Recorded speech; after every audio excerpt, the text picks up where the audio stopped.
And welcome to the Oxley's Council of Governors meeting. Do we have any apologies for absence? Sally? Joe's going to be able to give us the apologies. Yep. So we've got apologies from Tina Strack, Cara Lee, Yvonne Bear, Rebecca Marks-Hubbard, Rachel T. Evans and Asra Mukhtar. Jane Wells is going to be joining us about 3:30 today. Thanks very much. Do we have any conflicts of interest? I can't see any. So we go through the minutes of the last meeting. Please sing out if there's anything you don't agree with. Page 1, page 2, page 3, page 4, 5, 6, 7, 8, 9, and 10. If there's no, if everyone agrees, that's the true record of our last meeting. I think, John, you raised, I think, a point just around the roles of chairs, I think. Anyway, attached to the minutes is the Healthy NHS Board 2013 Principles of Good Governance that lays out what chairs should and should not do and what chief execs should and should not do. I think it's still relevant. It's a little bit old now, but I think it's still pretty relevant today and not a bad template for the roles of NEDs, exec directors, chief exec and chair. Hopefully we're in compliance with that. So it's quite a useful addition on there. If there's any other matters arising, if not, just a brief update from me. Andy, Suzanne's got her. Andy, I think Suzanne. Oh, sorry. Yeah, got it. Yeah, Suzanne, please. This is just a very quick one, Andy. On page 4 of the minutes, it's noted that the next meeting of the Continuous Improvement Innovation Committee was going to be in person. We've decided to do it online instead, and we're going to be seeing the Directorate feedback from the prisons, and we're hoping to include some of our new colleagues from South West prisons in that. So it would be a particularly nice meeting, I think, for governor observers to attend, and a bit easier because it's online. That's a really good point. Thanks, Suzanne. And as governors always aware that they're welcome at our meetings, whether it be the board or the subcommittee meetings, and it's good to see you there.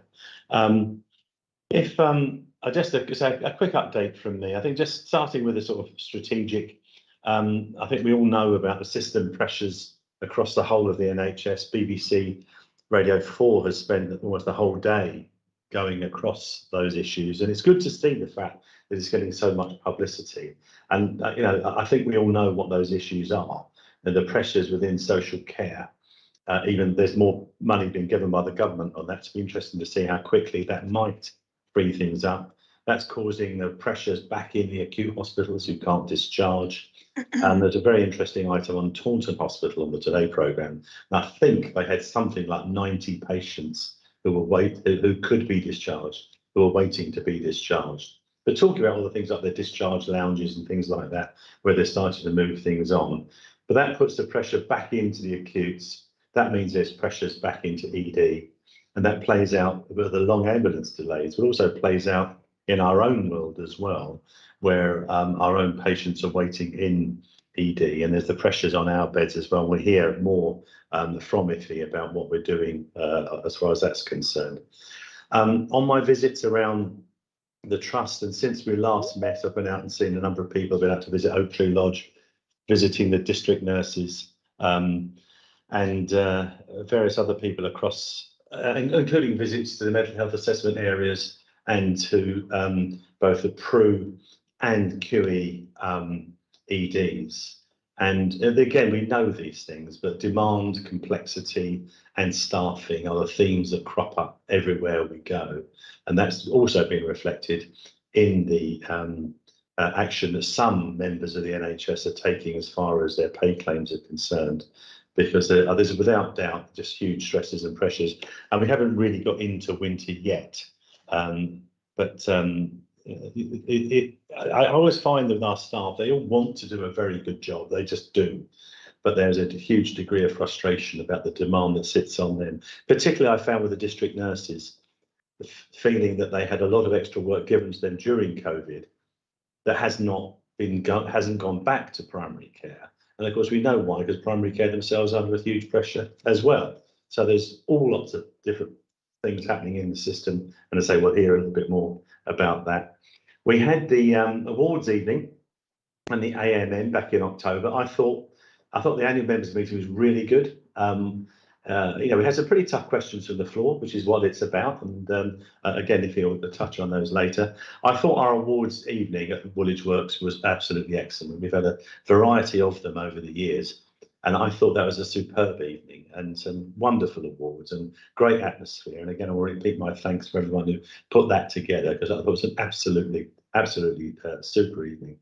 A number of us went down to Queen Mary's to the opening of the James Conference Room the other week in memory of James Brokenshire. Kathy, his widow, was there. It was a really good event. And our new MP for Old Bexley and Sidcup, Louis French, was there, who's also being a great supporter to us and is carrying on from James Brokenshire with his support for Queen Mary's and of any further developments we might have there in the future. Any questions for me at all before we move on to the next item?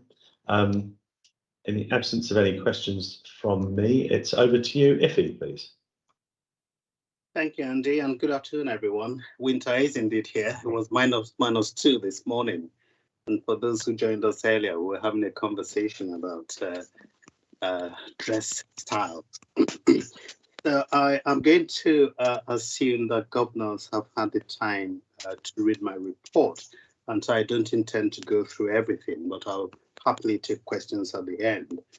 Just a few items that I'd like to highlight, the first of which is all the awards that we got last week. And of course, I am grateful to colleagues, exec and board members and non-executive directors for the support they've given us in the course of all the work that colleagues have undertaken with building a federal office program, with our shadow executive program, etc., that won awards. Also, I have extended my warm congratulations to Tongesai for winning the Rising Star Award. And we just need to do many more of these things, because it does really inspire our staff and makes people feel that their efforts are being noticed. Prisons, we've had a real expansion. So on the 1st of December, we took over Devon and Dorset. So now we are fully responsible for healthcare in 10 prisons in the Southwest. If you add that to the 10 prisons down this way, we're now responsible for 20 prisons. I think it was yesterday, someone reminded me that that's about 120 teams if you add all the teams in those prisons. I'm really grateful to the quality improvement team who have undertaken a really detailed assessment of all of those 10 prisons, and I've put together a comprehensive report outlining where there is good practice and where we need to pay attention. And I'm also delighted that the Forensic and Offender Health Directorate will implement an improvement plan that we will regularly review as an exec, but also I'm sure that the performance and quality board committee will review those as well. I think Andy has highlighted all the challenges that exist in the NHS currently. I don't think anybody needs me to outline those, because it's all in the press. But I think what's going to add to the complexity are all the strikes that are being announced, nurses, ambulance crew, other healthcare workers, including doctors who are probably going to be pivoted at some point in the near future. So much of our effort has been about how do we support our existing staff, and whilst There are no plans from our nursing staff to strike in Oxley's. We've been holding listening sessions just to hear what the issues are for them. Of course, it's about pay mainly, which we cannot do a great deal about, but there are other things that we can do to help make their day-to-day working lives more comfortable. You will see in the report that I've outlined the outcome of our CQC inspection of our community mental health services. There was no real change. We required improvement prior to the inspection. We thought that we would probably come away with another required improvement, and that's exactly how they rated us. But I'm pleased that in the course of that inspection, they certainly acknowledged quite a lot of positives, including the community mental health hubs that you may recall we shared with you in the co-production week. And I say that because much of the developments in those hubs were co-produced with our partners in mind, Bridge, and of course, service and carer groups. I don't think there's much more that I want to highlight. I think I'll stop there, and I'm happy to then take questions. I see Sue's hand is raised. Sue. Thanks. I did send the question in, but I appreciate life is a bit hectic at the moment.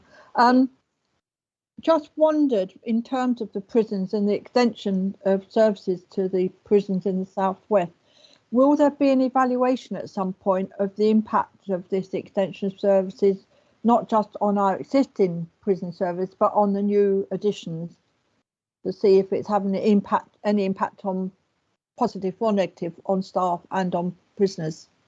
Thanks. Yes, thanks. Forgive me, I should have responded to your question. That's all right, don't worry. Yeah, so it's an interesting question. So of course, the work that I referenced that was conducted by the quality team was intended to gather as much information in terms of CQC inspections, etc., but also see, talk to, and get a firm and objective sense of what the issues are. So we've got the if you like the background right now, and so we will, on account of those findings, put in place a plan, and that plan will of course be to improve. So it's not necessarily going to be a case of, oh, in 6 months we'll go back and check, or in a year we're going to go back and check, but we're constantly going to be asking how they're doing. As is the practice in Oxley's, we usually have improving life visits, and that's again the opportunity to go back and look and talk to staff and also prisoners who are attending healthcare. You will of course know that the prisons are varied, so the chances are that we may talk to prisoners and it may not be the same cohort, maybe different ones. But of course our governors in those prisons and our heads of healthcare will be able to give us a good sense. So there's going to be that continuous review. Now, your question about the impact on staff, I think we have agreed on our board assurance framework that there is a risk that they're going to just be prisons miles away from us and they'll have a different culture from Oxley. And so the challenge is, how do we make sure that staff who are working in those prisons in the Southwest feel as though they're part of Oxley's? Staff survey, conversations, visits. Ian and I are going to spend a couple of weeks, nearly a couple of weeks, just visiting all of those prisons in Dorset and Devon next year in January. And I'm sure that some non-executive directors who've expressed an interest to visit will also go to those places and come back with their feedback. So it's not going to be a year or 2 years, it's going to be continuous, and we will know how staff are feeling, how the healthcare is shaping up, and whether people feel it's better. When we visited Bristol, in a couple of the prisons, people were really delighted. By we, I mean Ian and myself, because they said to us that in all the years that healthcare had been delivered, in one particular establishment, they hadn't seen the senior people. So there is something to be said about us being out there, hearing, supporting, trying to help resolve issues. we are very clear as an exec that this isn't just about expanding, but this is about actually bringing about an improvement in the quality of care that those people who use services receive, and through that also making sure that the staff feel that they are in fact achieving their full potential. Thank you, Ife. Okay. Okay. John. Thanks, Ife. I started off with one question, Ife, and I think I've now got two. I guess the first one really is, what's the duration of the contract for the Southwest prisons? And then linked to that is what Ian and you have done is travel.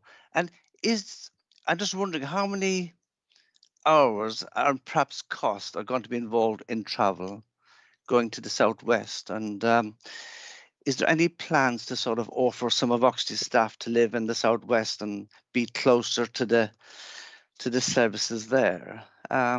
Or is it going to be sort of a mixture of online stroke sort of, visits as the strategy towards, I guess, building relationships as well as the quality agenda? Sure.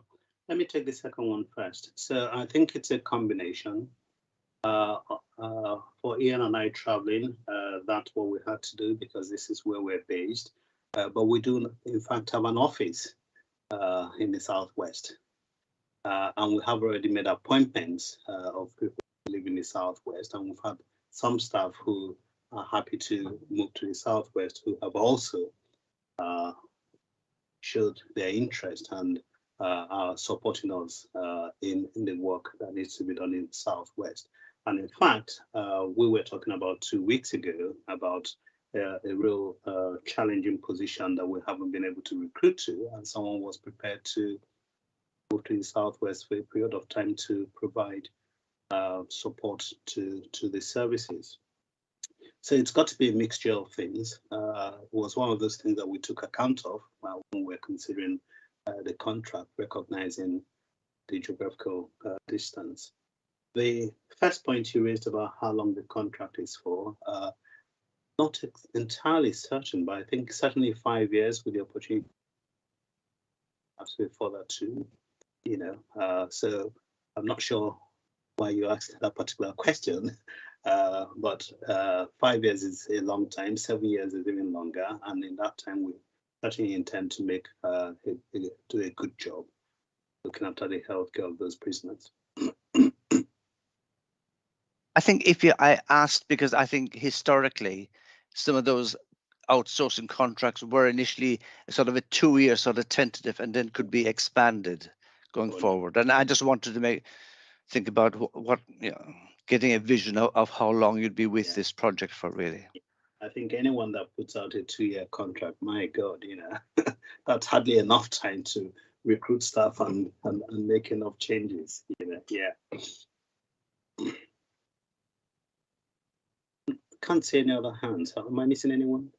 You got one from Cassandra, please. Oh, Cassandra. Yes, hi. I just wanted to understand about the CQC and when they go back in again to the community mental health teams to review and see what progress has been made. No, they haven't indicated when they'll be back again to re-inspect, and we haven't necessarily got to the point where we think we should ask them to come back. And is there a regular time frame for which they would come back? I'm sorry, it shows my ignorance of how often CQC come. No, so there isn't. Obviously, there's been a lot of flux with the CQC. You had COVID, and now they've got a new regime. They're trying to understand how to deliver, which is about inspecting with the system, the ICS in mind. So I don't know that they're going to come back anytime soon, frankly. And in fact, this inspection that we just had was partly an attempt to see if we will be moved from requires improvement to a good, given that they hadn't inspected us for several years. And they felt that if things had improved, that would be a good thing for Oxley's. because in all the meetings we had with them prior to that inspection, they were very clear that Oxley isn't on their radar in terms of places that they were concerned about and that they need to get back to. So I don't know is the answer, but I'm not expecting them anytime soon, by which I mean it's going to be over a year, maybe 2 years. I may be wrong. That's my guess. Okay, thank you. If there's nothing else, then thanks very much indeed, Ife. We'll go on now to the NED Nominations Committee with Sue. Sally, is the embassy on the call at the moment? I can't see if she's on there. She wasn't earlier. Let me just double check. No, I don't think she's able to join us at the moment. Thanks. No, so I'll hand over to Sue then at this point. Happy with that, Sue? Okay, fair enough. Thank you very much. Good afternoon. I'm sure you've read the attached paper for the item 6 about the NED Nomination Committee, which was going to be held on the 2nd of December, and to look at the reappointment of Yemisi. And we got, as I'm sure most of you are aware already, just prior to that meeting, Andy informed us that Yemisi had been successful in being appointed as a as the chair of Croydon Health Authority NHS Trust from January. So that gave us a little bit of a quandary as to how we went forward to make sure there was a smooth running system, and also wishing Yemisi well for the future. I'm sure she'll be facing a lot of challenges, but I'm sure she'll be up for that. So what we looked at that meeting, we decided how we could best handle it to keep the smooth running of Oxley's and also enable Yemisi to take up her new post. So the plan was, with your approval as Council of Governors, was to extend Yemisi's contract temporarily until the 31st of January to give us time to look at having somebody else as a NED. And so we're really asking you as a Council of Governors if you can approve that, please. Thanks very much, Sue. I mean, I think firstly, huge congratulations for Yemisi's appointment to Croydon, which is like all acute trusts these days, a very challenged one. But I think we've all seen in the 6 years she's been with us, the changes that she's made, certainly through the Quality Committee. And she's also been a NED with NELFT, with North East London. And I felt that's been very beneficial as well. But the demands of that new job are such that she will have to give up both with us and with NELFT. But we felt, and she felt too, that one more month to help to see in a new chair for the Quality Committee would be very helpful. And as Sally pointed out, her appointment actually ends on the 31st of December. So we're asking the Council of Governors for your approval, please, to just grant her one more month before we have the chance to say goodbye to her. Can I ask for your approval for that proposal, please? Yeah. Yeah, that's unanimous. Well done. Thank you very much indeed. Sally, please. Thank you, Chair. I just wanted to highlight that we want to do a session with the wider Council of Governors next year, because we have several changes of our NEDs coming up in the next 2 or 3 years. So we wanted to do a session with a whole group of governors to plan for that change and talk about the composition of the board and the skills needed, so that we can really get our recruitment spot on for what the Council of Governors are looking for. So just to flag that up, that will be coming in probably the first half of next year. Thank you. Thank you, Sally. John, please. I think, Andy, I mean, the 31st of January is a very short time period, isn't it, in the context of the holiday in between? And I'm just wondering, I mean, I have no problems. Would she not give us another month after that or something to help, if she could, you know, in February or something, to help give a bit of space and a bit of settling down time, really? I think that the demands of this new job are such that she wants to throw herself pretty much fully into that, and she asked for one more month in order to do the last Quality Committee. I mean, it'll be some time before we actually do see a new NED, so there's going to be a fair run anyway. the time the advertisement's out, we've done all the interviews and all the usual things. And I don't think there's any rush. We're going to, I should have mentioned it in my update actually, but we had the Good Governance Institute do a report on the trust. And one of the things we are looking at are the number of committees and the frequency of those committees. So there's quite a bit of work for us to do anyway on reducing demand on the exec whilst maintaining our good governance. So hence, as Sally said, you know, we'll be looking to meet with the wider group of governors to talk through the future.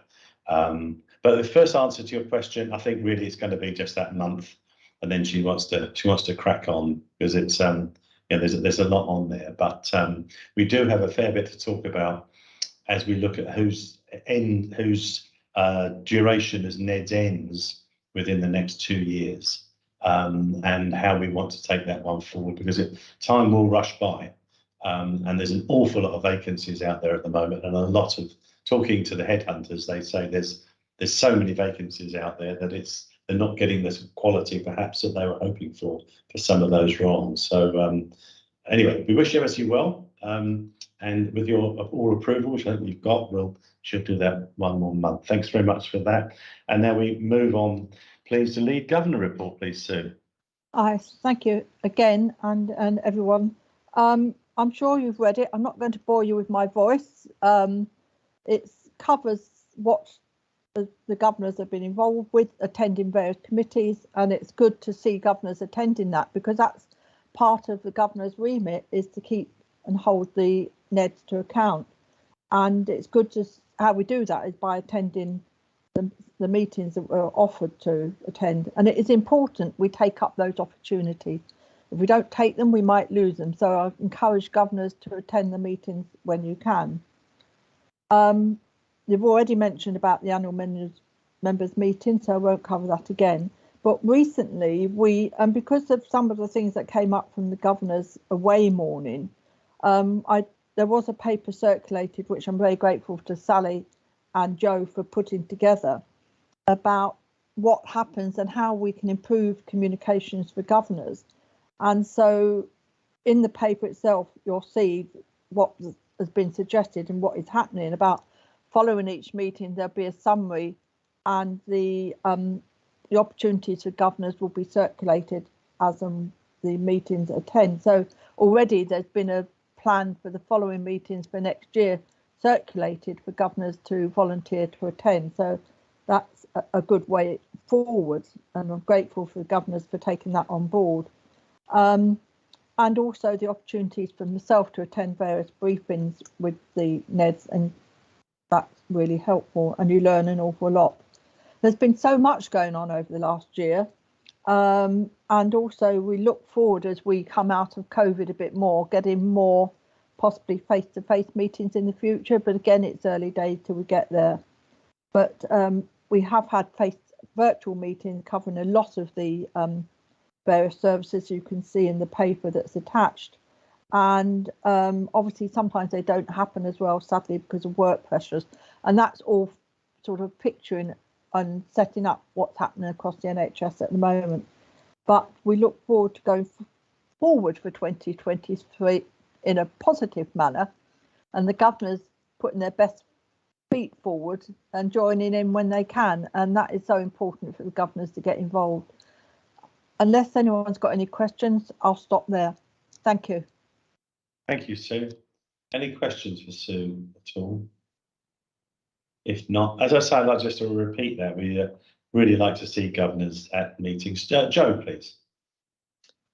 Yeah, just to say, we haven't had many governors come to business committee lately, so I'm just really trying to advertise that. It may sound like it's quite a dry committee, but we have quite a big range, because money comes into everything, and including the bids for prisons and things like that we considered this year. So we have someone coming to the next meeting, but if anyone is interested and wants to have a chat with me about it, that would be great. More than happy to do that. I think, and I do think other people think, it's quite an interesting committee, and it also gives an insight into the ICS's finances, which is quite important at the moment. So advert over. Thanks, Joe. I'll try and take that on board. And I'm sure the other committee chairs would say very much the same, I think. So you're very welcome. Thanks very much indeed, Sue. Have we got Jessica with us for our presentation? Jo or Sally? Doesn't look like she's joined as yet. So shall we move on? We'll steam on then. Stephen then, please. External auditors and John. Thanks, Andy. Like Sue, I'll take the paper as read.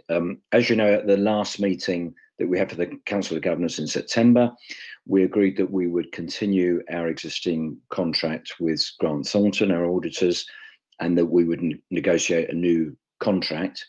I should say that we have been very happy with Grant Thornton. They are, fair and good to work with, but also very challenging. Challenging in a good way.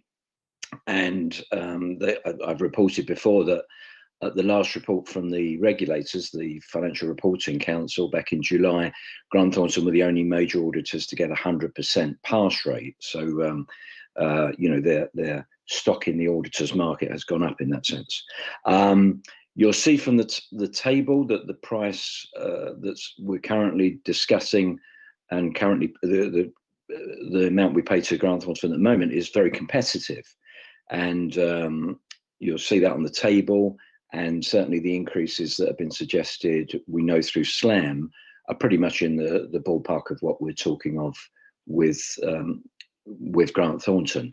In fact, there was an interesting article in the Times just the other day from one of the leading auditors saying that they're expecting their own fees, this is not Grant Thornton, to go up between 20 and 50%, 50.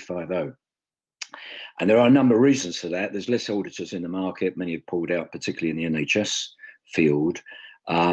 The depth and diligence due on external audits have increased. They're much more thorough. Deloitte recently reported that they're needing to recruit 5,000 new auditors to deal with that additional work that's required. If you look at Oxley's alone, since Grant Thornton started, our turnover, our business has gone up over £100 million. It's gone up 60%. So, it's a huge, the amount of work we've done, and this is mainly off the back of prisons, but the amount of business and services and patients we deal with has gone up tremendously in the last 4 years. So again, that sort of plays out when we come to negotiate the fees.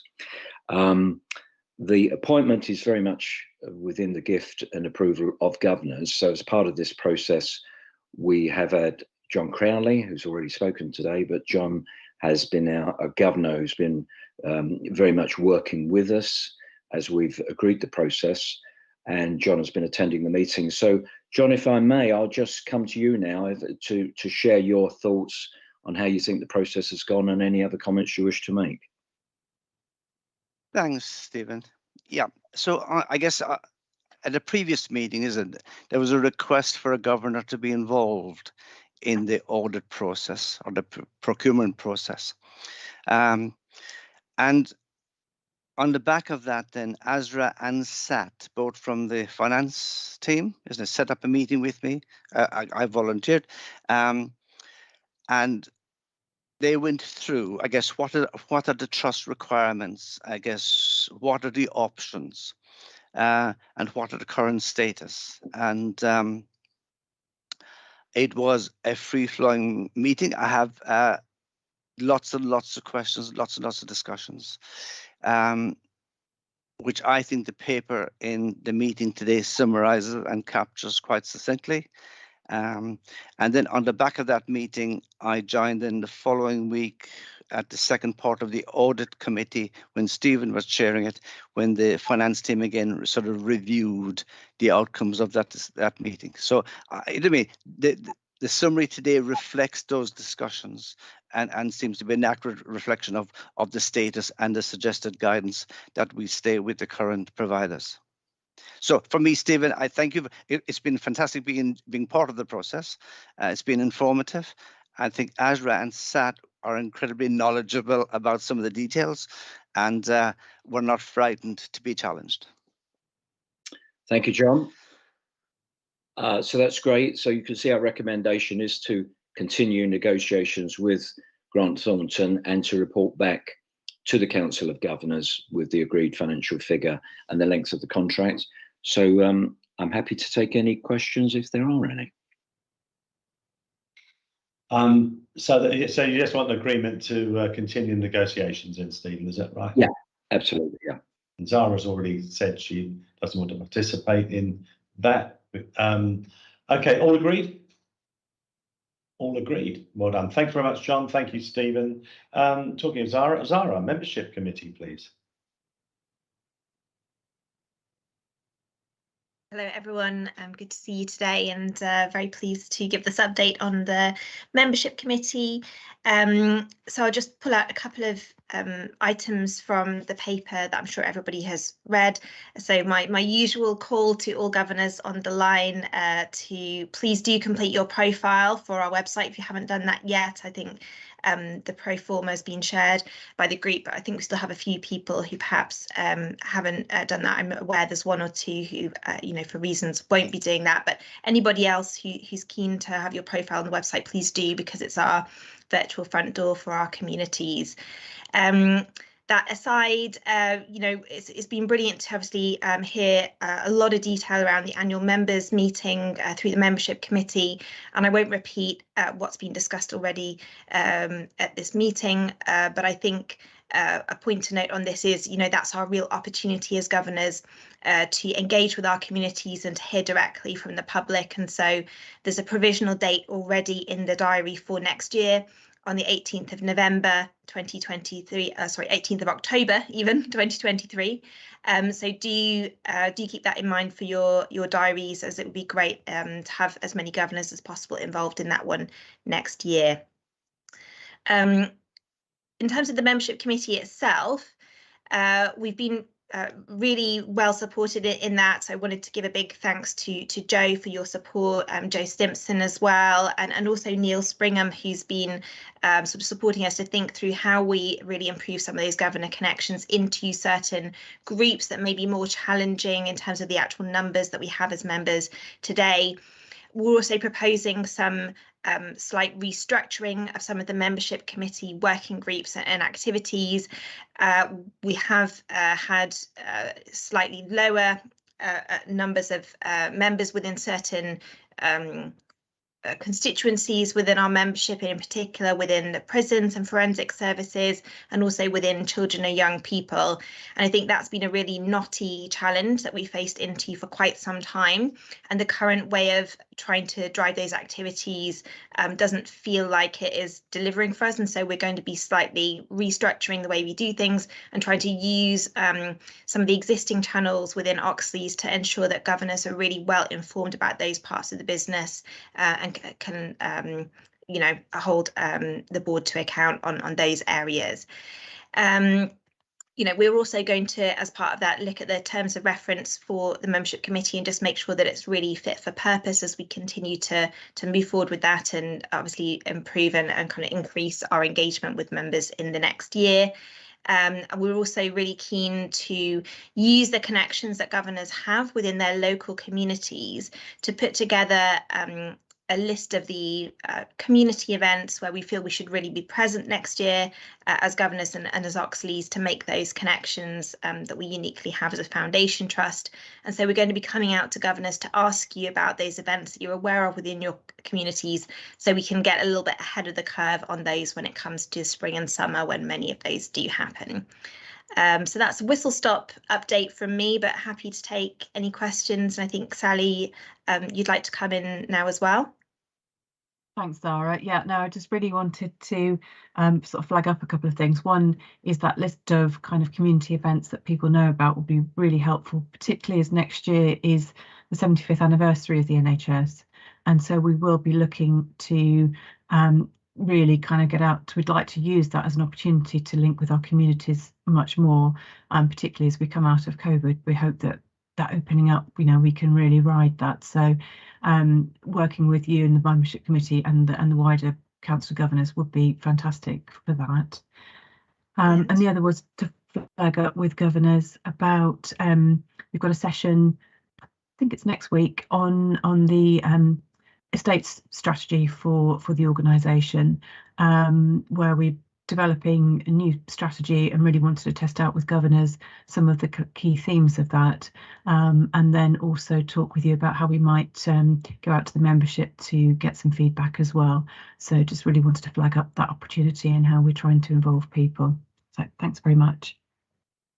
That will be a really great opportunity, Sally, and would love to connect with you on that. I think there's a few connections like this that we would like to flag up over emails. When we were speaking with Neil as well, he was flagging up opportunity for governors to attend, for example, patient experience groups that are going on within the organisation. So, you know, there's many opportunities, I think, for governors to get involved. And I think what I want to emphasise is, you know, a lot of these we're looking at are also going to be very light touch. So it's not going to be a, you know, big ongoing, a huge project that people need to commit a huge amount of time to, but it's going to be ways to just, you know, be involved, be informed, and, you know, really take the opportunities that are there. So we'll come out over you know, email about that as well. But obviously the membership committee is a governor-led committee, and so you know, as many people as possible who'd like to be a part of that, we'll really welcome you and love to have you as part of that quarterly discussion. Well done. Thank you very much indeed, Sarah. Thanks for all the work you're doing on that. Is there any other questions for Zara? If not, we'll move on then. Sally, please. Council of Governors, Elections and Governance.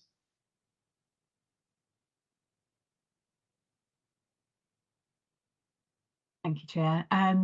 Yes, so this is bringing really to the Governor's attention some changes that are taking place nationally to how NHS trusts and foundation trusts are governed. So there's a new code of governance that's coming out, well, has come out, and it will come into force on the 1st of April.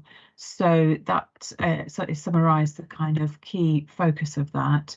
It really aims to make sure that we are linked into working as part of an integrated care system, and particularly for governors, it's making sure that you're provided with information and involved in that system. And actually our session today on the strategy of the ICS is a key way, you know, a key example of the sort of thing that we would need to do as part of the code of governance.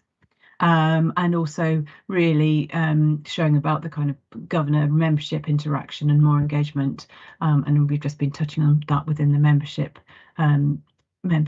committee discussion. We have also attached the appendix from the new code, which outlines the role of the governors. There aren't a huge number of changes. It builds on what we already had in place, but have shared that for information for governors. If just check with any questions on the code of governance before I go on to the provider license. Doesn't look like it. So the provider license, this is a consultation that's out as an organisation that provides NHS services. We have to have a provider license, and there's a consultation underway at the moment where it is just changing some of the things that we will need to. It's bringing it up to date, particularly with the changes in the Health and Social Care Act, and changes of names and everything like that. Just particular area to flag up that if the consultation, once it's completed, if the licence goes through in the way that it's been suggested, there are just sort of tighter fit and proper person tests on governors. So it's particularly around sort of checking sort of financial bankruptcy, that kind of thing. So just to flag that up for people, we would need to introduce an extra review for governors when that comes into place. And if anyone's got any queries about that, I'm very happy to respond to those if you just like to email me. And the final part of my report is just to give an update on the number of governors. We had some elections in the summer in 2022, and unfortunately there were a number of vacancies still in place with that, and a couple of people that were elected decided not to then take up their roles. So we will be going out to election again in 2023.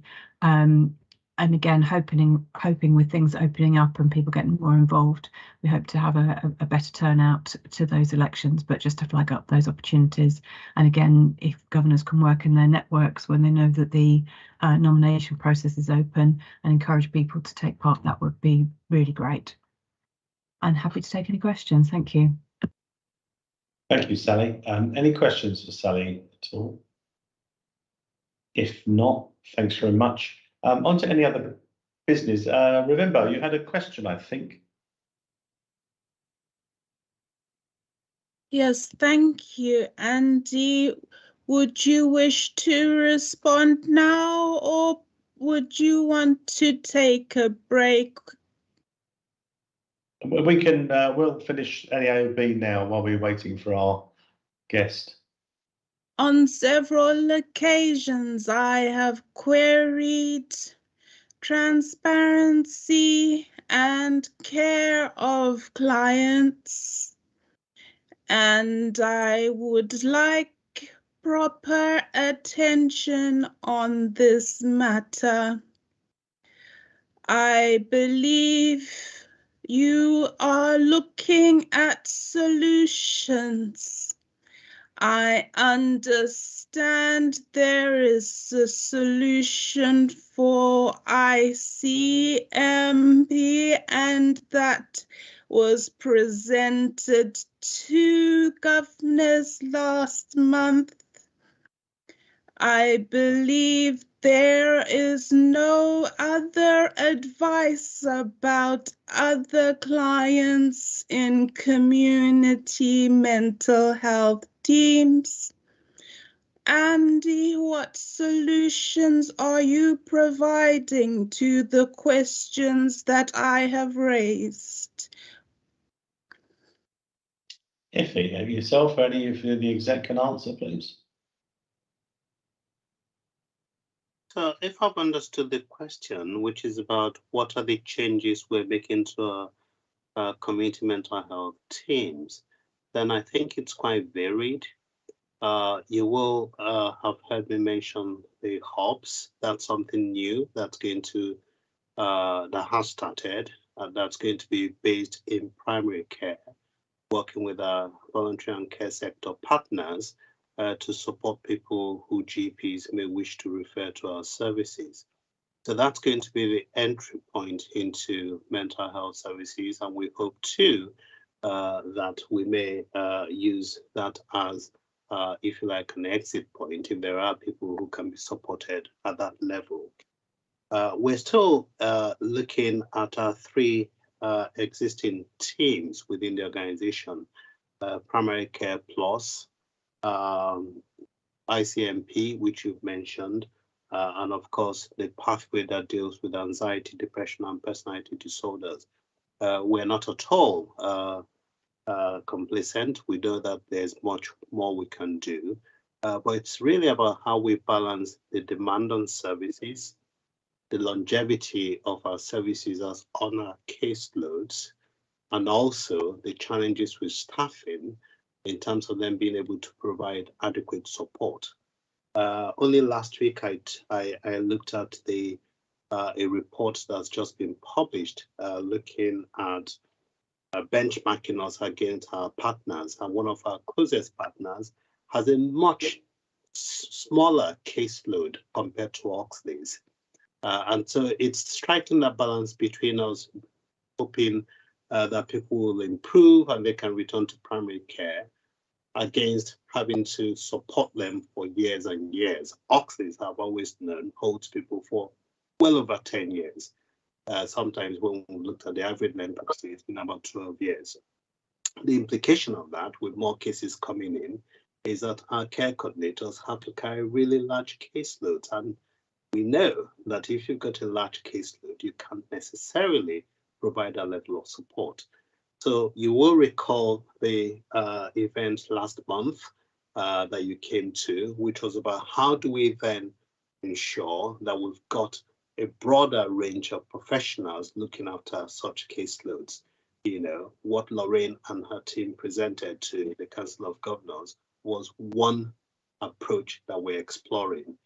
If we find that that's successful, then we may well broaden it out from ICMP, including our DAPT teams, because I'm not sure that we're necessarily going to be successful in just discharging people, nor am I sure that that's the way to go, because people often, when they're discharged within a few months, a year, come back again to services. So as I've said in my report, community mental health team transformation is an ongoing thing. And I don't think anybody has got it right across the mental health sector, certainly not in London. And so we're going to keep trying different approaches until we find one that's just right, balancing all the pressures I've already mentioned too. Thank you, Ife. Claire, did you want to come in on this? It was just a comment really, that the lady was talking about transparency, and if you were talking about service users sort of being discharged, but that's the worry is about this revolving door whereby people are discharged too early. I've certainly heard service users speak to me who are being told, you've been in this service for this amount of time and you need to go, but surely it should be about, if they it's not about time, it's about whether it's appropriate to discharge them. Yes, I mean, Claire, you're right. I'm often struck as a psychiatrist by the difference between what we know about mental illness and the impact of psychological and social circumstances on people's mental health and the practice across the NHS. So if you have a condition, be it bipolar depression, schizophrenia, or indeed a personality disorder, those are lifelong conditions, but because of the pressures on services, you have to get to a point where you hope that you've tooled people up sufficiently, you've tooled up their support network, and that they can then be discharged from services. Otherwise, you're going to have a real balloon. We have struggled in Oxford for many years with people who we think we've stabilized their mental health with perhaps injectable medication, but we cannot discharge them because primary care doesn't feel sufficiently skilled to just offer them the injections. So this is a real debate, and I think it's a national debate that we need to have about the NHS. And so you will find that in some instances you discharge people, then they come back. And then the final thing I want to say on that, if I may, is that if you look at the way that the government designed the early intervention in psychosis services, originally it was for 3 years. And so teams will hold people for 3 years and then discharge. Work we did in Oxford showed us that within a year, nearly 70% of those people returned to our services. It's a real challenge, So what are we going to do? With rising demand in terms of new cases coming through, existing cases wanting to or needing to remain within services, staff challenges. We need to find alternatives, and that's exactly what Lorraine and the team presented last month. And we're not saying it's the final thing. That's just something that we're trialing, and we hope that if it's successful, we can then think about how we scale it out across other teams. Thank you, Ife. Ravimba. One of the considerations for the care team approach that Lorraine mentioned is that actually perhaps it's not something that you are certain is suitable for shorter term community mental health teams. And I believe I referred to the fact that shorter term community health teams have worked with the same sort of system with a different name and discontinued using it. I feel that we are debating a fact. There are clients who lose out in Oxleys. However well we may be doing, to have a good reputation, and we need to have additional solutions to the ones referred to, and more proactively, so that the plans that are in place can be effectively implemented in better time for more clients to feel able to move on independently and to have a good opportunity with their mental health and their lives. Any final thoughts, Erifi? So I couldn't agree more with you. A few key words you said in your final sentence. One was that they move on with their lives and that their mental health improves. And I've got to say, in most cases, people are able to do that, but there are some who just aren't able to. And that's the group that I'm saying we need to find a solution for. Whether that solution entails keeping them for as long as they need to, that's what we're going to explore. But also, I emphasize, there's a really close relationship between the stability of people's mental health and the environmental stressors that people are experiencing currently and that are likely to worsen in the months to come. Let's be mindful of that. And we will rise up to the challenge. But I say that in the knowledge that we have staff vacancies, we have staff who are exhausted and who are doing their absolute best. So I wouldn't sit here and sell you something that I know may not necessarily be the case up and down the boroughs that we serve in Oxleys, but we will rise and do our absolute best. Thanks very much, Ife. I was just thinking, Sally, did you say something about the next meeting and where we're going to go? Yes, so we were looking to our next Council of Governors meeting, which is in March. And we have a new conference centre, as we mentioned earlier, or conference centre, that's a bit grand, a conference room at Queen Mary's Hospital. So there's a potential for having a face-to-face meeting for the Council of Governors using that room. And we could also have a tour of the hospital probably before that, if people were interested to see some of the services that are on the site there at Queen Mary's Hospital in Sidcup. So really wanted to suggest that as a proposal for colleagues to meet face to face in March. Which would be really good. But any feedback to Sally on that? But it's a really good room. We used it before. Has our guest joined us for the ICS at all, Sally? Yes, Jessica has arrived, yes. Okay. Welcome, Jessica. Would you mind if we had a quick break and then come back in about 10 minutes, Jessica, for your presentation? Is that okay? Not a problem. Okay, so let's make it, let's be really generous and make it at 15:40. We'll reform in 15:40 if that's okay with everybody. Thanks very much.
Jessica, apologies for keeping you waiting on that, but I mean, the floor is now yours.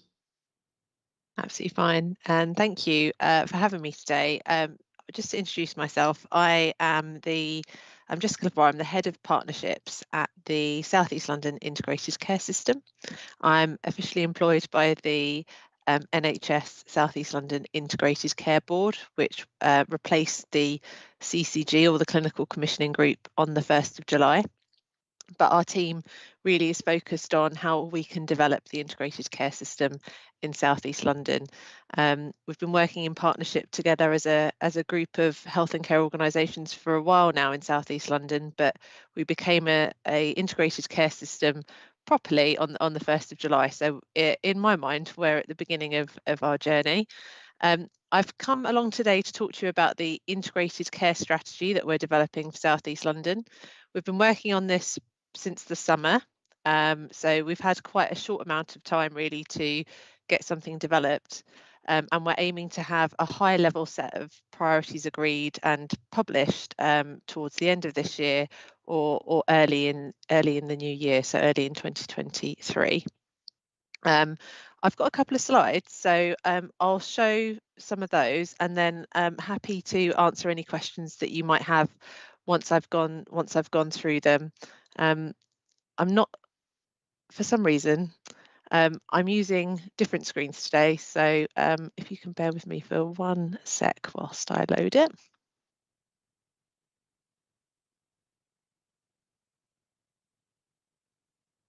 Okay. So a key deliverable for us, as I've mentioned already, is that we're developing an integrated care strategy. So this is a national requirement that every single integrated care system is working on at the moment. We have been asked to use this as an opportunity to get clear really on what we want to do as a partnership in the next 5 years to improve health and care of residents and people living in South East London. We have also been tasked with ensuring that it meets some key needs really around addressing the wider determinants of health, so why we get ill in the first place, and also health inequalities, so linking back to what the purpose of an integrated care system is in the first place. We've also been tasked with developing an NHS system plan, and that's really for the Integrated Care Board. So the key difference between the strategy and the plan, or one of the key differences, is that the Integrated Care Strategy is owned and I suppose held, if not written directly by the Integrated Care Partnership. And they are a committee that includes health and care leaders from health and care organisations and organisations that are involved in the delivery of care. So local authorities, our provider organisations, so Oxley's are represented on that partnership. We then have the Integrated Care Board, which is, as I've mentioned, I'm employed by, and that's an NHS organisation. So we are responsible as an Integrated Care Board to then develop the NHS system plan. And whilst this plan is kind of beyond just how we'll deliver the strategy, it has to cover operational requirements that the NHS has to meet as well, like access and waiting times. It will be a key route, really, a key part of us understanding how we're going to deliver that 5-year strategy for our system. So that's why it's on that slide. So we've early in the summer, there were a few discussions between ICS leaders about what they would like our strategy to do. A really important thing for the leadership is that they want this strategy to feel different to the ones that have gone before. Anyone who's attended any of our engagement events on this so far might have heard Andrew Bland, the CEO of the ICB, speaking quite openly that he feels like previous strategies have just sat on a shelf and he doesn't want this one to do the same. So we've had to be quite clear around what success might look like for this strategy. We definitely wanted to build on what we know so far. The timelines were quite tight, so we definitely have had to do that anyway, but we didn't want for this to feel like a repeat exercise, and for people involved in the development of this and the partners that we engage to feel like, well, this is the same old stuff. We've had these conversations multiple times and nothing's happened, although it's hard to avoid that. And then finally, we really wanted this to be a collaborative exercise. So whilst a lot of the engagement has been led and run by the Integrated Care Board, it's very much a collaborative effort, and we have tried to include as much of our partner organisations as possible in it. We had a big drive to include voluntary community and social enterprise organisations in the work as well. So I think that's been a key difference in some of the to some of the stuff we've done in the past. So we have developed a kind of high-level mission statement, which is built on the key purposes of the ICS. So I won't repeat that, but the key kind of meat of what the strategy is going to look like is we've agreed a strategic vision. We're going to identify, we're still in the process of doing this, cross-cutting themes for the strategy. So what are the common themes that come up in all of the discussions we're having, and things are like what some of the things are: workforce, as I heard some conversations as I joined the call on just now, how we might address health inequalities. We think that's a theme that stretches throughout all of the priorities so far. And then the final chunk is the priorities, as I've just mentioned. So we were really keen to identify a small number of priorities that we might be able to take forward as a system. The key part of this really is that whilst we are identifying priorities for the integrated care system, these are in addition to all of the priorities that our partner organisations have as statutory organisations of their own. So the Oxley strategy will have a very clear set of priorities, and those still stand. The system priorities for the ICS, they in no way replace anything that you're doing. What we've really tried hard to do is identify a small set of priorities that really are going to be best taken forward as a partnership. So they require collaboration from across the NHS, local authorities, the voluntary sector to really address them and to deliver them. So there's a slight nuance there, just to be aware of, because I appreciate the strategic context that we're operating in South East London is just so vast. There's so many organisations, you've all got your different priorities, so that's something to definitely keep in mind. So we're at a key stage at the moment with the strategy development. Whilst I mentioned that we want to have a set of priorities agreed and published by the end of this year, early next year. The work on the strategy is going to continue through into the spring and perhaps beyond, because we're aware that even though we might have a set of priorities, we then need to understand how we're actually going to action those.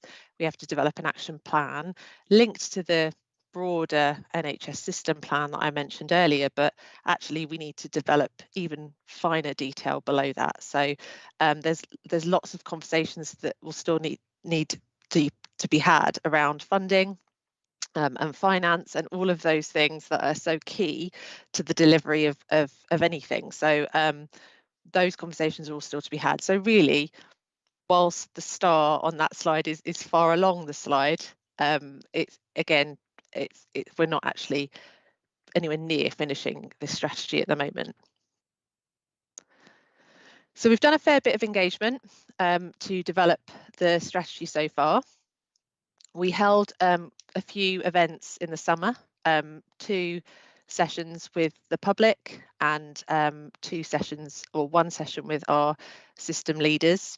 And then we spent the kind of autumn trying to work with key leadership within the system to boil down everything we heard in those events to a long list of priorities. And then we've further then refined those down. We then have just finished a set of engagement events. So some people on this call today would have attended those, again with leaders in the system and with local people, to talk through the 5 priorities that we've agreed, that I'll also show you in a minute, and also just to understand what our next steps need to be in order to make sure that we deliver these. So this is our vision. I will read out the mission for you, and then I'll just quickly try and summarise this. This is in itself a summary. It's quite a long document, the vision, and I'm happy to share that at the end of this call if anyone would like to read it. So our mission is to help people in South East London to live the healthiest possible lives. We will do this through helping people to stay healthy and well, providing the right treatment when people become ill, caring for people throughout their lives, taking targeted action to address health inequalities, and supporting resilient, happy communities, as well as the workforce that serves them. So our vision, in summary, is we've got 6 key points that we want to try to work towards, and that we want to use as our guiding light really for our system going forwards. We think that the strategy won't necessarily deliver all of this, but what we hope is that this is our future vision. So whilst the strategy aims for delivery within 5 years, this should last for much longer. And this really helps to set out for all staff really in the system who are working with local people, service users, that this is really the vision for what we want to achieve going forwards in the health and care system in South East London. So health and wellbeing is the first one.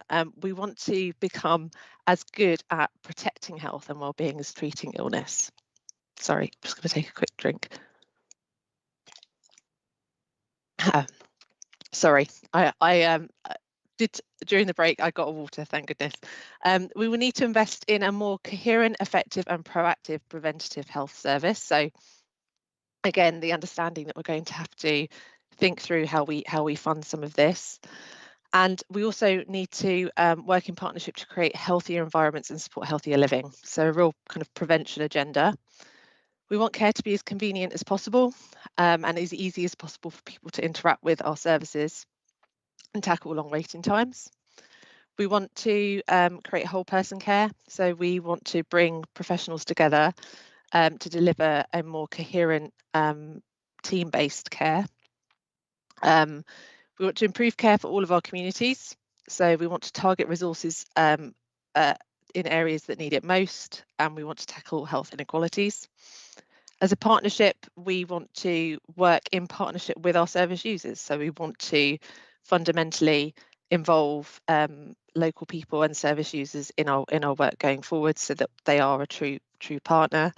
And we want to empower our staff. So there's not this top-down approach where we everyone has to ask permission in order to go off and do great things.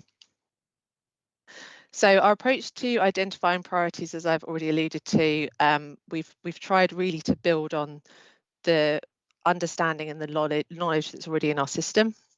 We spent a long time trying to understand what engagement has already been done with local people, whether that's engagement that was led by our partners, so our statutory organisations, NHS providers, local authorities, or engagement that was done at a kind of broader level. So some of the work that was done during COVID on the vaccination campaigns. We've also looked at JSNA, so Joint Strategic Needs Assessments and Health and Wellbeing Board strategies, and they are kind of held by the boroughs. And we've looked at provider strategies as well, because we were trying to understand what everyone else is trying to achieve. We didn't want our priorities to be out of sync with what the rest of our partner organisations were trying to do. So we really wanted to make sure that everything joined up and there were some kind of golden threads throughout everything. We spoke to leaders and local people, as I've already mentioned, and then boiled the priorities down to a final 5. And that's just kind of repeating what I've already said. We developed 4 tests for our priorities. So as I said, we had a long list and then we drilled that down. These were the tests that we used in order to do that. So one of the key ones on this slide is the need for it to be realistic. We were really keen to stick within the time frame that we were given, so 5 years. Some of the priorities that came out of the engagement were amazing and very ambitious, but it would have taken us longer to deliver those and to show success. And the final one as well, around strategic coherence, we really wanted them to all complement one another. So you'll notice when I show you the priorities that they are all kind of interrelated in some way. We've had some key discussions as well around what it actually means to be a strategic priority. We know that delivery of these will not just happen at the system level. So in a programme of work that's cross-system, delivery will also have to happen at place, so in our boroughs, in the local care partnerships, and also in providers. So we just want to acknowledge that whilst these are our system priorities, there's no way that the system is the place for all these to be delivered. So these are the 5 priorities. 2 of them come under children and young people. It was really clear in our discussions that it was felt that we had some real gaps in services for children and young people that we needed to address. So that's why there's 2 there. But there's 5 in total, and they span quite broad categories. So prevention and wellbeing, adult mental health, primary care, long-term conditions and complex needs, as well as the children and young people. The priorities are on the right-hand side of that table there. So ensuring that everyone in South East London receives convenient and effective care to prevent disease and for early detection of disease. Ensuring that mothers, children and families receive effective prenatal, postnatal and early years support. Ensuring children and young people can access effective early intervention services for mental health challenges. Ensuring that adults have rapid access to a broad range of effective early intervention services for mental health challenges. And finally, ensuring that people can access high quality primary care and that people with long-term conditions receive high quality, joined up and convenient care spanning the primary, community and hospital system. So most of them are pretty broad. We've spent some time in the engagement events in November trying to understand how we might focus these down a bit more and set our ambitions for each of these, because they are all, especially the last one, you could do quite a lot within them. And as I've mentioned before as well, we are trying to think through what the themes are and the enablers are to help us deliver those. This is work that, again, needs to continue to be done over the course of the next few months. So if we come back to update you on where we are in a few months' time, we should have a clearer list of what those enablers are going to be. And then finally, just to touch on what we're doing next. So we've got those priorities agreed. We're now going to, after Christmas, set up expert groups of kind of leads from across the system, including voluntary community organisations and representatives of local people, so Health Watch, to work on how we might deliver each of those priorities, and then develop an action plan. We then want to publish a more detailed strategy at some point next year, which will include all of those plans, and we can also, as I mentioned, come back at some point soon to explain a bit more about what that's starting to shape up to look like. Okay, so that's my presentation over. That's all the slides. Happy to answer any questions that anyone might have. Thank you very much indeed, Jessica. Sally, please. Thanks. I'll start off the questions. Thanks very much, Jessica, for coming and giving the presentation. You mentioned about expert groups, and I was just wondering whether there's an opportunity for our governors, particularly the people that are involved as service users or carers, whether they might be able to be involved in some of these expert groups if it's relevant. Definitely. When we say representatives of local people, governors, are that. So I'll pick that up with you, Sally, just to understand what would be the best way of doing that once we're a bit clearer on how many groups we're setting up, that kind of thing, what those groups might be based on. Brilliant. No, we can definitely sort of share opportunities. So yeah, let's talk on that. That'd be great. Any other questions at all for Jessica? Ravimbo, please. Jessica, I'd like to understand from you where there is multidisciplinary approach through ICS. Is it acceptable for trusts such as ourselves to decline to contribute because other services are contributing? Would you like me to answer the questions as we go, or shall I take them in the round? Yeah, I'll answer that one. So thanks for your question. I think I think Oxley's has no kind of legal obligation to be part of the integrated care system, but I think there's an acknowledgement across the board that particularly acute trusts are under so much pressure at the moment. We need to figure out a way to provide services differently as a system.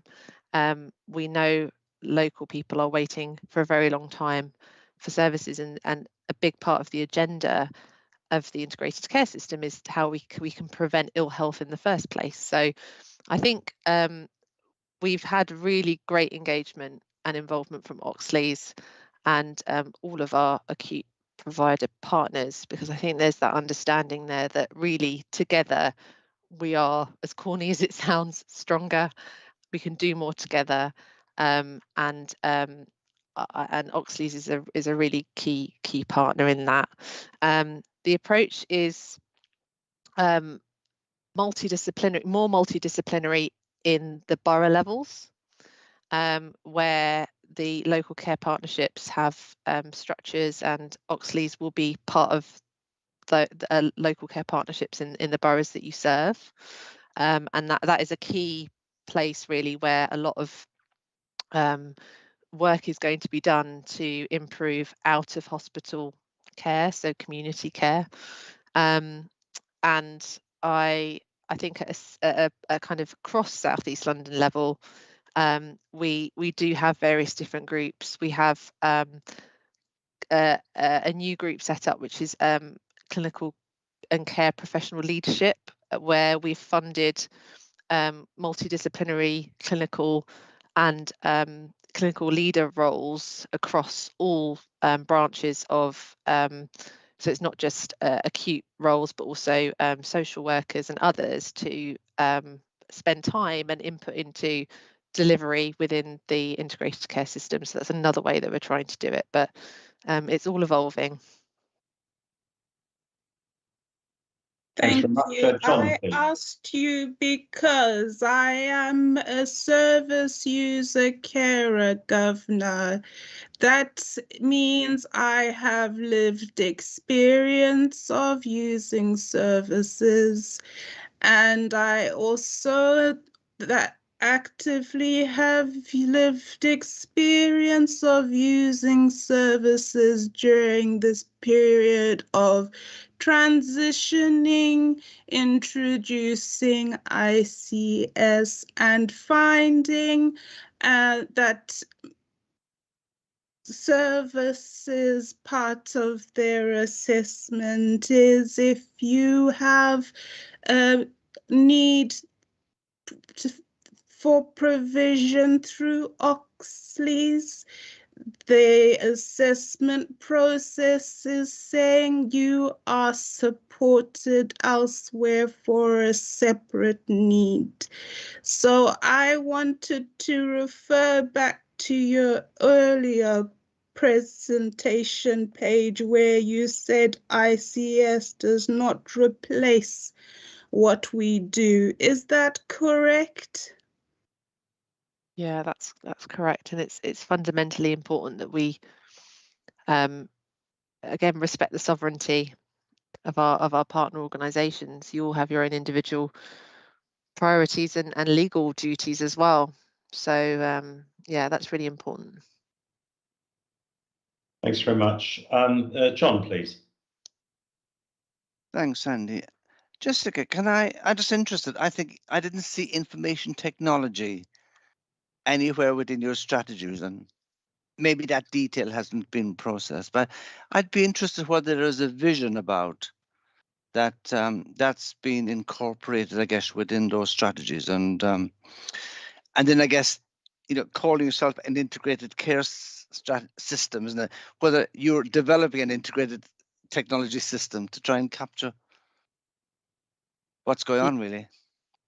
Yeah, there is work going on that's being led by Beverly Bryant, who's the Chief Digital Information Officer for South East London ICS. Her and her team have developed, I believe, an interim digital strategy actually before we started work on this. So we're going to have to take that into consideration when we work through.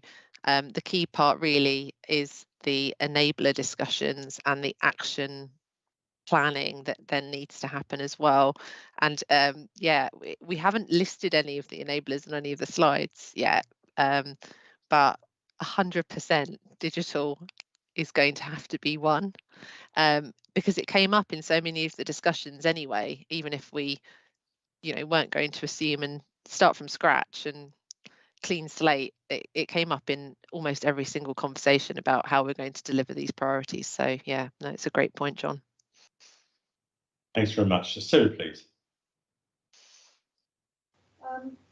I'm interested in a lot of what's been said. I think one thing I was asked, could those slides be shared? Because that would be nice to have those to refer back to. Interested in the long-term strategies, all sorts of questions going through my head, but I'll try and keep them short and brief. Health and well-being is such a main point of what the NHS does. And today, and I know we spoke about this earlier on before we had them, while we were still waiting, the NHS, according to all the press, are in crisis because we can't get people out of hospitals, get people in hospital. And if that, how is the ICS going to address that? Because that's something across the whole board, and that's a joint strategy really that needs to be put in somewhere. But also, I think one of the key questions that comes up in that, and one of the things is that how do people access the healthcare?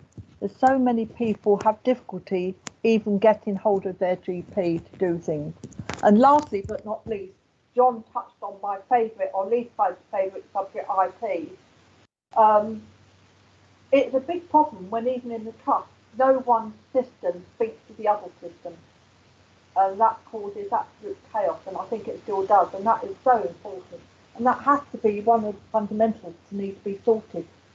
Sorry, that's my rant over, but I'm hoping to be positive, and I await events, but I've been through every, as I said before, I've been through every reorganisation strategy since they first started in 1970 something, so I'm trying to be very positive, so I'm sorry if I didn't sound it. So your knowledge is probably vast then, better than mine and all the previous reshuffles and restructures that the NHS has gone through. Yeah, I agree. I think there's some really, we heard that from when we spoke to local people and staff, and obviously things that have been harder and more difficult since COVID. We understand that our workforce is understandably tired and stressed, and I think there's elements to delivery of this that we can't ignore, like the fact that our IT systems don't yet talk to each other and things like that. So whilst we've tried to be as aspirational and as ambitious as possible within the confines of the strategy, there's still some really basic stuff that we need to address, like people can't get in to see their GP. So there is other work ongoing on those areas over and above what this strategy is doing. That's why I wanted to make it kind of clear early on in my presentation that this doesn't supersede any of the other kind of key work that's going on. There's a big programme of work that's going to get started soon after the fuller review on how we might change how we deliver primary care in order to make it more fit for purpose. But I think that's a separate conversation. But thanks for your points. Suzanne, please. Thank you. Thanks for the presentation, Jessica, which is very interesting to see the emerging strategy. I'm a non-executive director at Oxley's. I think the thing that interested me was the first of your strategic priorities, which is around the investment in prevention and well-being. And I have two questions related to that. One is what our local government partners, and to perhaps a lesser degree, but nevertheless to some extent, the voluntary and community sector partners think this means for them. And I think it's a related question, is what's the kind of time scale that you're expecting to see a payoff from the sorts of interventions that you think will be possible? Because I might be wrong about this, but my expectation is that investments that we make now in preventative interventions will probably pay off at the earliest in about 20 years' time. So what realistically are we thinking about? Because it's been a perennial problem with trying to do preventative healthcare work, that we're too impatient. Yeah, and I think just on your first question, the VCSE and local authority, I think for the VCSE it has been about how do we design services so that people even want to access them in the first place, and also how do we leverage the VCSE as the kind of trusted community voice to then support people to seek out ways to detect disease early, so whether that's screening or other things, and also to support each other as a community to identify when someone might need support and to provide that early intervention. From the local authority perspective, it's quite similar. It's that how do you, given they often are in people's homes, social care, for example, is their remit. It's the how can we work together to make it's that every contact count thing. So it was interesting. Both were also very interested in how the money would then flow to prevention, because it's not something we do often. So that was the other big thing for them. In terms of timescales, yeah, it's challenging. So we know we've got to do something. We want to start showing real kind of movement and delivery on these within a few years. So we don't want to have to wait for the full 5 years for the effects of this to start showing. So that does limit within that what we focus on initially, at least in the first year or two. I think the detail, though, really to answer that question, we won't know that until we've started to have those discussions with those expert groups as to kind of what the art of the possible is, and then what kind of outcome measures we might then expect, and how we might ensure that, how we might measure our success and kind of keep ourselves on track to deliver in that short time frame. So I don't have a very satisfactory answer for you for that last one. I'm sorry. We're not at that stage yet. I think it's actually a very interesting response, though, Jessica, because what you've just told me is that you're looking at a time frame which is incredibly short. That to me doesn't say anything about long-term intervention. As a trust, we'd be undertaking improvement activity that might pay off in 2 years' time, and that's not going to shift the entire system. So there seems to me to be a slight mismatch, really, about some of the rhetoric around what we're looking for the ICSs to accomplish and the pressure on you to generate short-term gains, and we're just going to be pulled back yet again into short-termism. Now, I'm sorry to be negative about it, but I think that it's about being realistic at this stage about what we're trying to do. Thanks, Suzanne. Thanks, Andy. Can I come in, if I may? So, Jessica, thank you so much. I think you've done fantastically well, answering all of those questions, because this isn't, some of these questions aren't really for you, So this question about prevention, for example, the ICB and indeed the ICS executive haven't even touched on what the priorities should be. Who do we speak to? How do we engage with the wider public about how we address prevention? Some of us might argue that we could do smoking cessation, but hey, just imagine what that would do in our community, right? So the first thing is, how do we do it? Second is, how much money do we commit to it? And then your point, Suzanne, is about how long before it pays off. I really do think that if we can agree some headlines and commit money to it and just keep doing it long enough and hand it over to whatever comes next in 10 years' time, right? Given that the NHS seems to change every 10 years, we will get the results. The challenge has often been that we start and then we stop, we move to something else, So that's why the level of engagement is really, really important. And to my mind, we need to engage public health and engage quite frankly, the wider system, including users of services, etc. Because everybody's got a perspective. Prevention is tough, really tough, because it means you and I do stuff differently. Perhaps me not drinking, not eating sugar, for example, someone else not smoking, others having spending more time exercising and stuff, and so I don't think it's just a thing for the ICS or for local authority or for health. It's a thing for the entire community, we've got to buy into it. Yeah, thank you, Ife. Ravimbo, please. Yes, I wanted to thank you as well, Jessica, because I think you are right. There is independence and interdependence at respectful levels. And I think that it is a good system to be supportive of and to help it to work. Thank you. Thanks very much, Ravimbo. Well, Jessica, thank you so much for that presentation.